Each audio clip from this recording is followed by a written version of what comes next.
Fahri Hamzah, musuh utama republik ini adalah otak kecil dan hati kotor. Dikutip dari fajar.co.id, Wakil Ketua Partai Gelora Fahri Hamzah ikut berkomentar terkait polemik liputan DW Indonesia yang mengulas tentang sisi negatif anak pakai jilbab sejak kecil.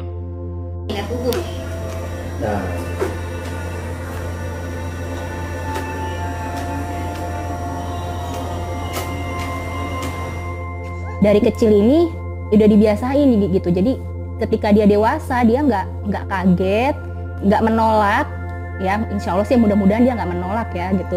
Jadi dia udah terbiasa ngelihat gitu, ngeliat orang tuanya, ngeliat ibunya pakai, dan alhamdulillah Lula jadi bisa ngelihat gitu, oh ini bubu pakai jilbab nih kalau mau pergi keluar atau misalnya ada tamu ke rumah gitu dia pakai jilbab.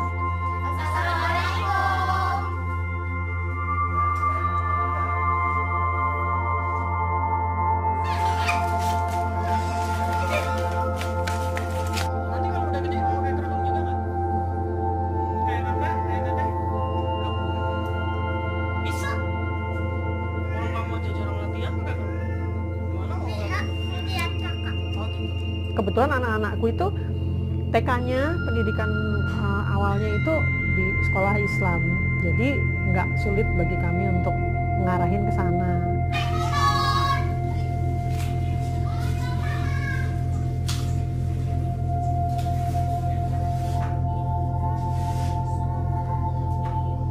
Biasanya anak-anak itu sebetulnya belum mampu mengambil keputusan dan bertanggung jawab terhadap keputusan tersebut gitu. Jadi resikonya adalah mereka menggunakan sesuatu, mereka memakai sesuatu tapi belum paham betul konsekuensi dari pemakaiannya itu. Sehingga yang dikhawatirkan pada saat itu kan pada umur-umur SMP, SMA itu juga pembentukan konsep diri ya. Jadi siapa dia, self identity-nya itu lagi dibentuk. Dia siapa? Nah, dia sedang memakaikan, dia yang berhijab, dia yang segala macam, dia yang pakai pakaian tertutup, dia muslim gitu. Permasalahannya apabila dia kemudian hari bergaul dengan teman-teman yang kemudian agak punya pandangan yang mungkin berbeda, nah itu boleh jadi dia jadi mengalami kebingungan. Apakah dengan dia berpakaian begitu berarti dia punya batasan tertentu untuk bergaul?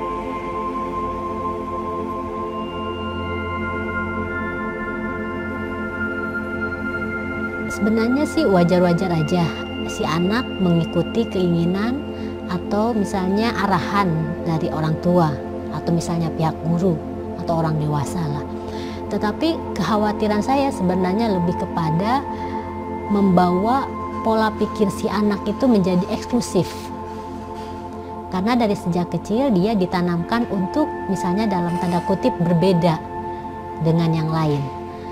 Karena sebenarnya di masa pertumbuhan anak itu semestinya gitu, seharusnya anak-anak itu dibiarkan dulu untuk menjadi siapapun, menjadi apapun. Jadi maksudnya dia itu gak harus berbeda dengan anak-anak yang lain.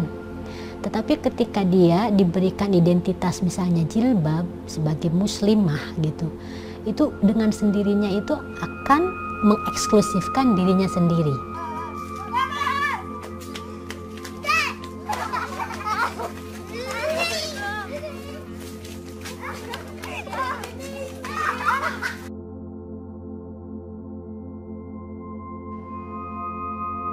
Menurut Fahri, pendidikan usia dini penting mengajarkan identitas siapa aku agar kita pandai bergaul dengan siapa kamu. Gagal mengajarkan identitas bikin orang galau pada usia tua. Inilah akar dari kegagalan menyimpulkan siapa kita dengan baik, kata Fahri di akun Twitternya Sabtu 26 September 2020.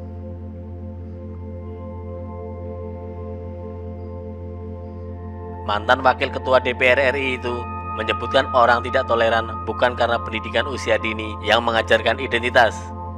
Justru yang menjadi teroris ekstrim itu karena tidak punya konsep diri. Inilah penyakit kaum radikal kiri dan kanan. Tidak percaya diri lalu serang identitas orang lain. Sebutnya, kata Fahri, semua teroris di kiri dan kanan adalah orang-orang yang tidak punya percaya diri. Bahkan mereka adalah pengecut dan pecundang. Mereka tidak sanggup menghadapi dunia ini dengan syukur dan kebahagiaan yang bersumber pada pengenalan dasar Tuhan, aku, kau, kita, dan Bhinneka Tunggal Ika. Bangsa Indonesia, kata politisi asal Lombok itu, merupakan 5 negara terbesar di dunia. 4 negara hidup dalam kontinen yang hampir seragam, Cina, India, Amerika, dan Brasil. Hanya negeri kita yang hidup di wilayah kepulauan yang tersebar sebagai Ratna Mutu Manikam di Khatulistiwa. Tidakkah itu keajaiban? Ungkap Fahri. Marilah kita berbangga sebagai bangsa Indonesia dengan Bhinneka Tunggal Ika sebagai semboyan sejak awal Republik ini berdiri. Tidak ada jalan sederhana menjadi Indonesia. Kerumitan itu indah. Berbahagialah menghuni sepotong surga di dunia. Bersyukurlah sahabat, merdeka. Lanjut Fahri. Sebagai penegasan, mantan kader PKS itu mengatakan, saat ini musuh terbesar Indonesia adalah pemikiran yang cenderung dikerdilkan serta niat jahat sebagai oknum penguasanya.